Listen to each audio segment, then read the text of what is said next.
you have created a bipartisan working group on this. You have been a leader on this issue, trying to prioritize it. There was just a new forum on Tuesday. What came out of it, and what happens next? Well, the first thing we want to look, just as Jeff's little example showed, he wants to have a pledge of candidates, and maybe most candidates will make that pledge. But the ones that won't will drive us to a lower common denominator, and that's true throughout AI. In other words, there's so much good that could come out of AI, but there's also so much harm. And if we don't have government-imposed guardrails, the lowest common denominator will prevail. And in our first forum, which had leaders of all different viewpoints, there were tech leaders and there were people who were sort of anti-AI. Let's curb it. And to remind, this was the forum with Elon Musk, Mark Zuckerberg, and a whole But there was one players. consensus that government had to be involved, and that was sort of our goal.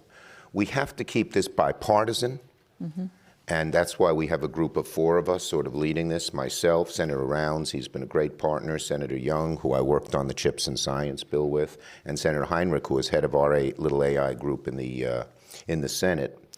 And we had to keep it bipartisan. But we also had to sort of send a sort of lightning bolt through Congress and the country that we have to do something.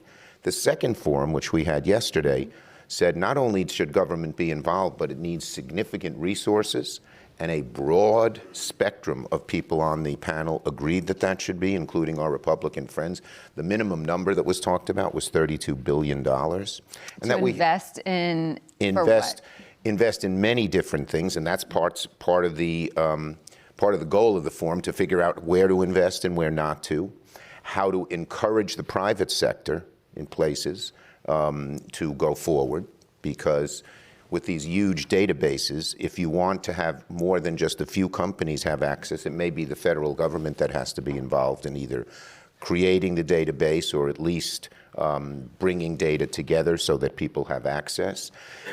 So you need real involvement, federal involvement. And the other thing that came out, Leanne, is you had to move quickly.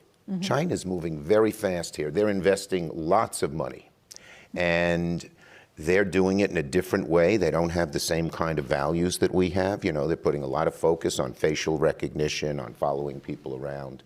If we don't move forward, it will lead to not only a different dominant system of AI with different values, but we'll fall behind economically rather dramatically.